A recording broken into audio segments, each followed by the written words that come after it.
Good morning दोस्तों। आइए आज का हम करंट अफेयर स्टार्ट करते हैं। आज का हमारा पहला क्वेश्चन है, हमार बेटी हमार मान नामक अभियान किस राज्य सरकार ने शुरू किया है? तो ये शुरू किया है छत्तीसगढ़ की सरकार ने।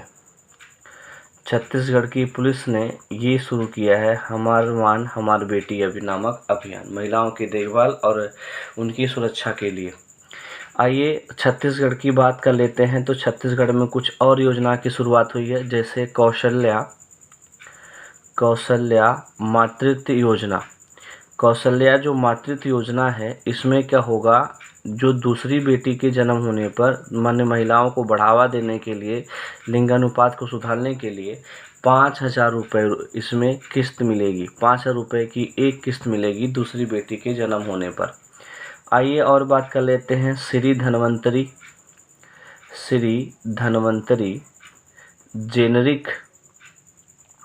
Generic medical store. ये किसने शुरू किया है? तो इन्होंने छत्तीसगढ़ ने शुरू किया है। जो दवाई को जो लोग उस बड़े दामों पे बेचते थे, तो इस मेडिकल स्टोरों पे आपको अच्छे दामों पे दवाई मिलना शुरू हो जाएगा, कम दामों पे दवाई मिलना शुरू हो जाएगा। आइए और बात करते हैं राजीव गांधी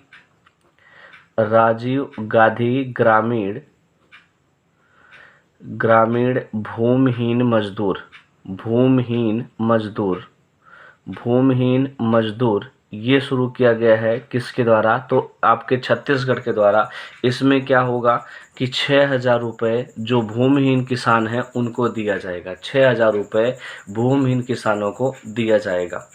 आइए और कुछ बात कर लेते हैं। तो छत्तीसगढ़ के जो मुख्यमंत्री हैं भूपेश बघेल हैं। भूपेश बघेल छत्तीसगढ़ के क्या हैं? मुख्यमंत्री हैं।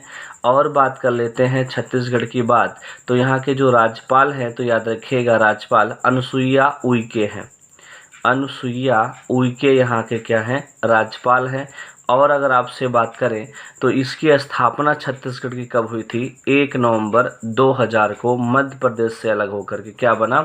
छत्तीसगढ़ बना था। आइए हम कुछ और बात कर लेते हैं। छत्तीसगढ़ ने अभी हाल ही में बाजरा मिशन लागू किया है। बाजरा मिशन। और आपको ये भी पता होगा कि भारत जो आपका अंतर्राष्ट्रीय बाजरा वर्ष कब मनाया जाएगा? 2023 को अंतर्राष्ट्रीय बाजरा वर्ष घोषित किया गया है। और ये कुछ और हम पहल की बात कर लेते हैं जो अभी लेटेस्ट में स्टार्ट हुआ है। तो एक पहल की बात कर लेते हैं। अभी हाल ही में अलीवा पहल चालू किया गया। किसके द्वारा? तो याद रखिएगा जो अलीवा पहल है, अलीवा पहल जो है ये उड़ीसा के द्वारा चालू किया गया है। उड़ीसा के द्वारा आपका अलीवा पहल चालू किया गया है। इस पहल में क्या होगा? बाल विवाह पर रोक लगाया जाएगा। बाल विवाह पर रोक लगाया जाएगा इस अलीवा पहल में। पूछ लेगा अलीवा पहल किसके द्वारा चालू किया गया? तो याद रखिएगा आपके उड़ीसा सरकार द्वारा बाल विवाह पर रोक लगाने के लिए। आइए एक बात और कर लेते हैं। अभी हाल ही में याद रखिएगा सिक्किम में क्या रोकने के लिए? हिमस्खलन पे निगरानी करने के लिए, हिमस्खलन की निगरानी करने के लिए एक राडार बना है। एक राडार पहला राडार है जो हिमस्खलन को क्या करेगा? आपका निगरानी करेगा। जहाँ पे जो सड़कों पे क्या हो जाता है, बहुत सारे एक्सीडेंट हो जाते हैं जिसके पहाड़ जब फिसलते हैं, तो उसके लिए आपके सिक्किम ने क्या स्थापित किया है? एक राडार स्थापित किया है। ऐसा करने वाला यह पहला राज्य बन चुका है। और जो आपका अलीवा पहल है ये उड़ीसा में बाल विवाह का रोक लगाने के लिए ऐसा किया गया है। उड़ीसा में एक त्यौहार मनाया जाता है नुआखाई त्यौहार, बहुत बार आ चुका है, ग्रुप डी में भी आया है। नुआखाई त्यौहार कहाँ मनाया जाता है? तो आप क्या बताएंगे? उड़ीसा में मनाया जाता है। तो ये रहा आज का हमारा पहला क्वेश्चन। आइए अपने हम दूसरे क्वेश्चन की ओर बढ़ते हैं। क्वेश्चन हमारा है फ्रांस का सर्वोच्च सम्मान नाइट ऑफ द लीजन किसे दिया गया? तो नाइट ऑफ द लीजन किसे दिया गया? आइए इसकी भी चर्चा हम कर लेते हैं। आइए कुछ बात कर लेते हैं हम छत्तीसगढ़ के नेशनल पार्कों की। तो छत्तीसगढ़ के नेशनल पार्क की बात करें तो इंद्रावती नेशनल पार्क कहाँ पे? छत्तीसगढ़ में। और बात कर लेते हैं गुरु घासीदास, अभी लेटेस्ट 53वां टाइगर रिजर्व बना है। गुरु घासीदास टाइगर रिजर्व कहाँ पे? छत्तीसगढ़ में। कांगेर घाटी आपका नेशनल पार्क कहाँ पे है? तो ये भी बता दीजिए, आपका छत्तीसगढ़ में है। आइए हम दूसरे क्वेश्चन की ओर बढ़ते हैं। दूसरा क्वेश्चन है फ्रांस का सम्मान नाइट ऑफ द लीजन पुरस्कार किसे दिया गया? तो ये क्वेश्चन आप याद रखिएगा, ये मिला है डॉक्टर स्वाति पीरामल को। डॉक्टर स्वाति पीरामल को ये अवार्ड दिया गया है और ये फ्रांस का सर्वोच्च नागरिक सम्मान है। फ्रांस की बात करें तो फ्रांस की जो राजधानी है वो पेरिस है। फ्रांस की बात करें, मुद्रा क्या है, यूरो है। यहाँ के जो पीएम हैं याद रखिएगा, यहाँ के पीएम अभी लेटेस्ट हैं एलिजाबेथ बोर्न, यहाँ की क्या है, पीएम है। और यहाँ की आपके राष्ट्रपति की बात करें, प्रेसिडेंट की बात करें तो याद रखिएगा इमैनुअल मैक्रों है। इमैनुअल मैक्रों यहाँ के क्या हैं, याद रखिएगा, ये आपके राष्ट्रपति हो गए। फ्रांस जो है पेरिस है। पेरिस किस नदी किनारे बसा है, अगर आपसे पूछ ले तो ये भी बता दीजिएगा, पेरिस सीन नदी के किनारे बसा है। आइए आपको कुछ और बातें बता देते हैं। अभी हाल ही में आपके पीएम मोदी जी ने क्या किया है, 2 अवार्ड 2020 और 2016 से तो अवार्ड पा रहे हैं, लेकिन हम 2021 की चर्चा करेंगे। तो 2021 में अभी कौन से अवार्ड पाए हैं, तो याद रखिएगा legion of merit award. Legion of merit award ये किस देश का सर्वोच्च नागरिक सम्मान है, तो यूएसए यानी अमेरिका का सर्वोच्च नागरिक सम्मान है legion of the merit award. और बात करें नगदग जी खोरलो अवार्ड पाए हैं 2021 में। ये किसका बेस्ट अवार्ड है, तो याद रखिएगा भूटान का ये सबसे बेस्ट अवार्ड है। और legion of the merit award जो है ये अमेरिका का सबसे बेस्ट अवार्ड है। ये किसको मिला है, अपने प्रधानमंत्री जी को मिला है। और बात कर लेते हैं हम थोड़े अगले क्वेश्चन की ओर। हमारा अगला क्वेश्चन कहता है आपका दलीप ट्रॉफी किसने जीता।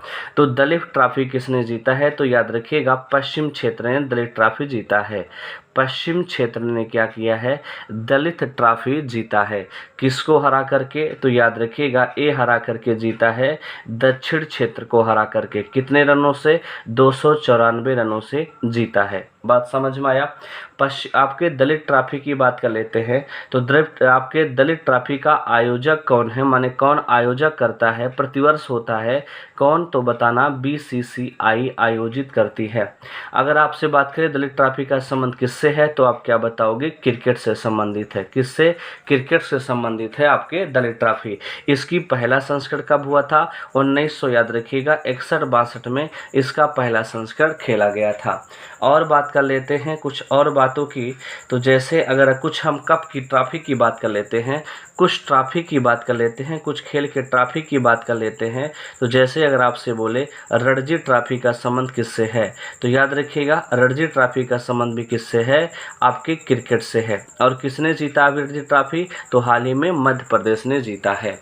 और ट्रॉफी की बात करें क्रिकेट के, तो क्रिकेट के और ट्रॉफी की बात करें, जैसे एशेज ट्रॉफी इंग्लैंड और ऑस्ट्रेलिया के बीच होता है। एशेज ट्रॉफी ये भी किससे संबंधित है, क्रिकेट से। और क्रिकेट के संबंधित बात कर लेते हैं तो ईरानी ट्रॉफी भी किससे संबंधित है, क्रिकेट से। और क्रिकेट की बात कर लें तो एक होता है देवधर ट्रॉफी, ये भी किससे संबंधित है, तो आप क्या बताएंगे, क्रिकेट से संबंधित है। आइए हम कुछ ट्रॉफी बात कर लेते हैं फुटबॉल से संबंधित की। तो फुटबॉल से संबंधित कुछ ट्रॉफी अगर आपको हम बताएं, फुटबॉल से संबंधित कुछ ट्रॉफी जैसे हो जाएगा रोवर्स कप किससे संबंधित है, फुटबॉल से। और बात करें संतोष ट्रॉफी किससे संबंधित है, फुटबॉल से। संतोष ट्रॉफी किससे संबंधित है, फुटबॉल से। डूरंड कप किससे संबंधित है, फुटबॉल से। 131वां आपको ये बताना है कि अभी हाल ही में डूरंड कप किसने जीता है, कमेंट करके बता दीजिए किसको हरा के किसने जीता है।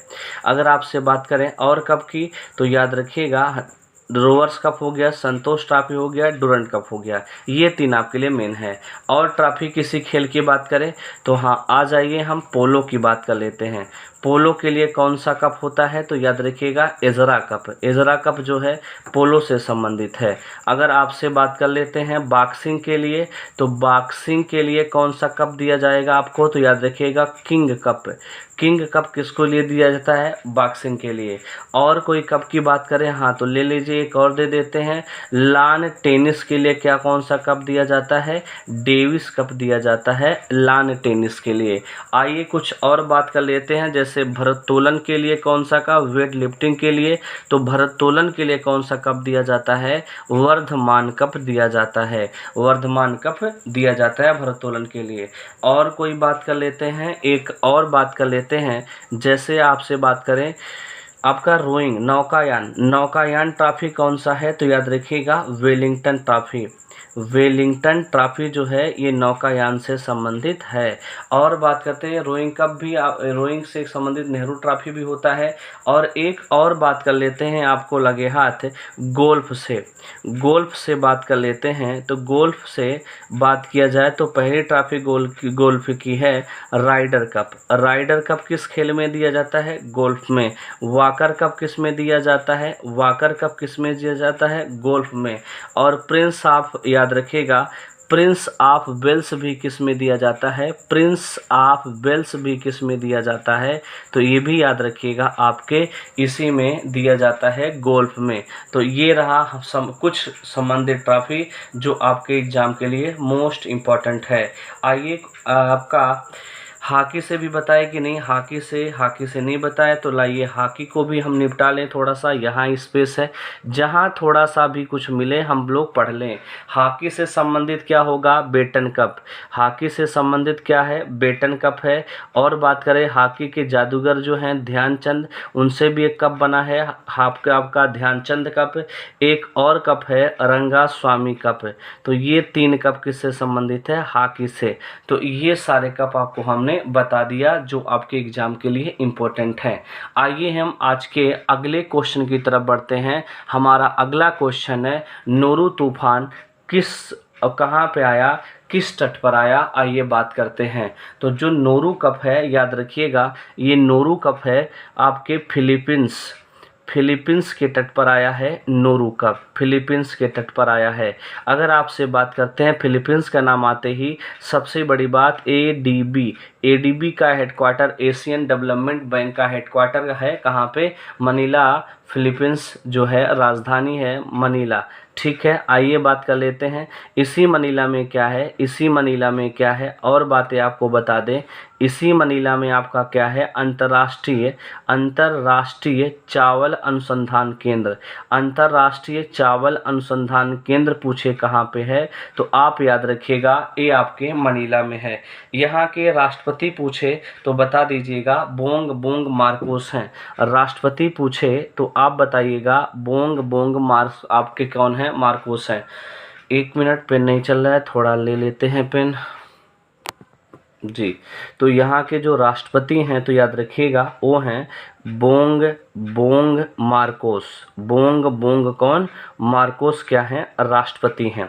आइए हम कुछ और तूफानों चक्रवातों की बात करें जो लेटेस्ट में आए हैं। तो एक तो अभी चक्रवात आया था जापान में जिसका नाम है नान मंडोल तूफान। नान मंडोल तूफान कहाँ पे आया था तो याद रखिएगा ये भी आया था आपके जापान में। और बात करें आसानी तूफान कहाँ आया था, आसानी तूफान आपके आया था कहाँ पे तो याद रखिएगा ये आया था भारत के कहाँ पे, आंध्र प्रदेश और उड़ीसा में, भारत के आंध्र प्रदेश और उड़ीसा में आया था।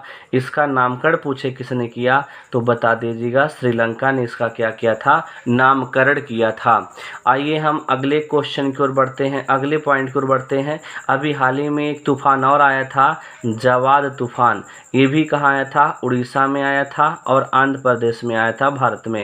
नामकरण किसने किया, सऊदी अरब, पियोवा गए सऊदी अरब, ये हो गया। और बात कर लेते हैं जवाद के बाद शाहीन आपका क्या, आपके तूफान ये कहाँ आया था तो याद रखिएगा अरब सागर में आया था। अरब सागर में नामकरण किसने किया तो बता दीजिएगा कतर ने किया है।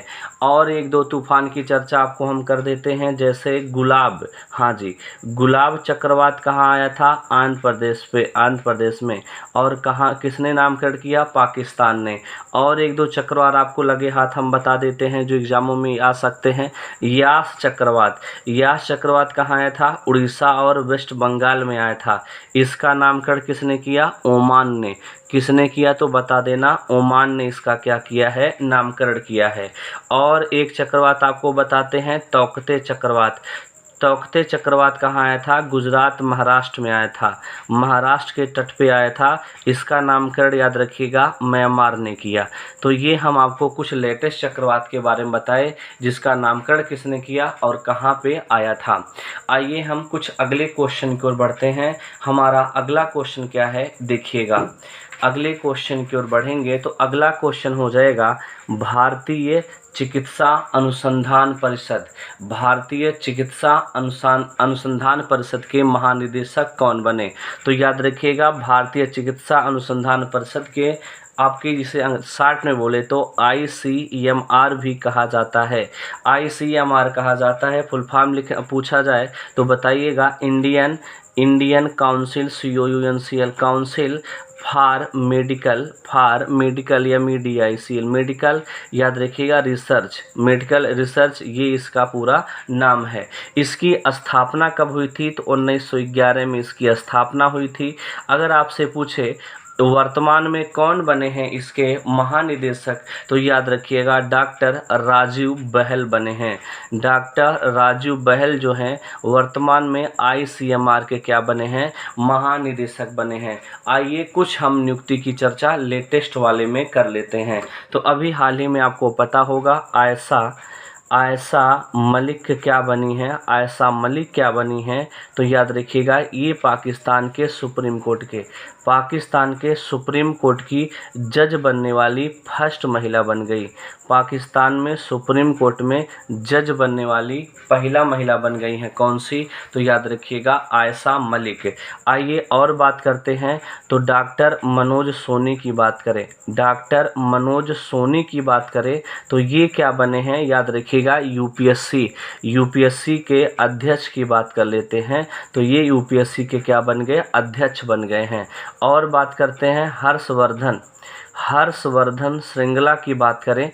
हर्षवर्धन श्रृंगला की बात करें तो ये क्या बने हैं याद रखिएगा भारत की ओर से G20 के मुख्य समन्वयक बने हैं। पूछा जाए तो बताइए भारत की ओर से G20 का मुख्य समन्वयक कौन बना है तो याद रखिएगा समन्वयक कौन बना है तो ये बने हैं आपके हर्षवर्धन श्रृंगला। आइए और बात कर लेते हैं। जैसे आपसे बात किया जाए आपका बात करें शशि सिन्हा कौन बने हैं तो याद रखिएगा जो शशि सिन्हा बने हैं BARC India BARK Bhabha atomic research centre India के क्या बने हैं, नए अध्यक्ष बने हैं। इंडिया के नए अध्यक्ष बने हैं कौन तो याद रखिएगा शशि सिन्हा बने हैं। आइए कुछ और नियुक्ति की चर्चा कर लेते हैं। जैसे अगर आपसे बात करें माधवी पुरी क्या बनी हैं तो ये याद रखिएगा जो माधवी पुरी हैं ये बनी हैं SEBI stock exchange board of India. SEBI की आपकी पहली महिला अध्यक्ष बनी है कौन, माधवी पुरी। आइए और बात कर लेते हैं कुछ और आपके विजय सांपला। जी हाँ, विजय सांपला क्या बने हैं तो याद रखिएगा विजय जो सांपला हैं ये राष्ट्रीय, ये आपको लिख देते हैं इम्पोर्टेंट है, राष्ट्रीय अनुसूचित जनजाति आयोग के क्या, राष्ट्रीय अनुसूचित जनजाति ने का राष्ट्रीय अनुसूचित केवल जाति, राष्ट्रीय अनुसूचित जाति आयोग जो है उसके क्या बने हैं, अध्यक्ष बने हैं। राष्ट्रीय अनुसूचित जाति के क्या बने हैं, अध्यक्ष बने हैं विजय सांपला। अगर आपसे अनुसूचित जनजाति ही पूछ ले, यहाँ पे राष्ट्रीय अनुसूचित जनजाति ही पूछ ले, अनुसूचित जनजाति ही पूछ ले तो क्या बताएंगे तो याद रखिएगा आपका राष्ट्रीय अनुसूचित जनजाति आयोग के आपके अध्यक्ष कौन बने हैं तो उनका नाम आपको बता देना है हर्ष चौहान जो हैं ये क्या बने हैं, राष्ट्रीय अनुसूचित जनजाति आयोग के अध्यक्ष बने हैं। आइए और हम बात कर लेते हैं कुछ और नियुक्तियों की। जैसे अगर आपसे बात किया जाए पीटीआई के अध्यक्ष, हाँ बात कर लेते हैं अवीक जो सरकार हैं, अवीक सरकार ये क्या बने हैं तो याद रखिएगा पीटीआई के अध्यक्ष बने हैं। पीटीआई के क्या बने हैं, अध्यक्ष बने हैं press trust of India. Press trust of India के अध्यक्ष कौन बने हैं तो अवीक सरकार बने हैं। आइए एक दो और चर्चा कर लेते हैं। तो अभी हाल ही में याद रखिएगा कैंपबेल, जी याद आया, कैंपबेल विल्सन, कैंपबेल विल्सन क्या बने हैं? तो याद रखिएगा जो कैंपबेल विल्सन हैं एयर इंडिया के एमडी और सीईओ बने हैं। एयर इंडिया के एमडी प्लस सीईओ बने हैं कौन? आपके याद रखिए कैंपबेल विल्सन। अगर आपसे पूछ ले विजय शेखर शर्मा कौन बने हैं? तो ये लाइन आपके लिए इम्पोर्टेंट हो जाती है। तो याद रखिएगा पेटीएम के क्या बने हैं? पेटीएम के एमडी और सीईओ बने हैं कौन? तो याद रखिएगा पेटीएम के एमडी और सीईओ कौन बने हैं? तो ये बने हैं विजय शेखर शर्मा। आइए कुछ और बातें हम कर लेते हैं। तो बात करेंगे हम जीवन प्रत्याशा की। जीवन प्रत्याशा वर्तमान में कैसी क्या है, थोड़ा सा इम्पोर्टेंट है, बार बार क्वेश्चन यहाँ से आ रहे हैं। तो अगर आपसे पूछे संपूर्ण भारत की जीवन प्रत्याशा कितनी है, संपूर्ण भारत की जीवन प्रत्याशा कितनी है, मतलब एक आदमी कितने वर्ष तक जीवित रह सकता है नॉर्मली? 69.4 वर्ष। अगर पूछे पुरुषों का जीवन प्रत्याशा कितनी है, तो 68.2 वर्ष है। महिला की जीवन प्रत्याशा कितनी है? 70.7 वर्ष है, विदाउट टेंशन वाला। बात करें सबसे ज़्यादा जीवन प्रत्याशा किस राज्य का है, सबसे ज़्यादा जीवन प्रत्याशा किस राज्य का है? तो एक है केरल और एक है दिल्ली। इन दोनों लोगों का जीवन प्रत्याशा सबसे ज़्यादा है। पूछे कितना? तो 75.3 वर्ष है, अपने संपूर्ण भारत के जीवन प्रत्याशा से भी ज़्यादा है। आइए और बात कर लेते हैं हम, सबसे कम बात करें कहाँ पे है, तो सबसे कम जीवन प्रत्याशा कहाँ पे है? छत्तीसगढ़ में है। याद रखिएगा, मतलब एक नॉर्मल इंसान की उम्र कितनी हो रही है वर्तमान में, इसी को हम कहते हैं जीवन प्रत्याशा। आइए और बात कर लेते हैं ग्रामीण क्षेत्रों की स्पेस कहाँ है, थोड़ा सा यहाँ बता देते हैं। ग्रामीण क्षेत्रों की आपका जीवन प्रत्याशा वर्तमान में कितनी है? तो याद रखिएगा 68 वर्ष है। और शहरी क्षेत्रों का जीवन प्रत्याशा कितना है? तो ये भी बताना 70.7 वर्ष है। आजकल के लोग इतने वर्ष जीते हैं, जीवन प्रत्याशा है। तो संपूर्ण भारत का याद रखिएगा आपका 69.4 है, पुरुषों का 68.2 है, महिला का 70.7 है। सबसे ज़्यादा किस राज्य का है? केरल और दिल्ली का 75.3 वर्ष है। सबसे कम किसका है? छत्तीसगढ़ का 65.2 वर्ष है। ग्रामीण का 68 वर्ष है और शहरी क्षेत्र का 70.7 वर्ष है। अगर हमारा ये मेहनत आपको पसंद आया हो तो वीडियो को लाइक कीजिएगा, अदरवाइज डिसलाइक करके ही जाइएगा। थैंक यू, धन्यवाद।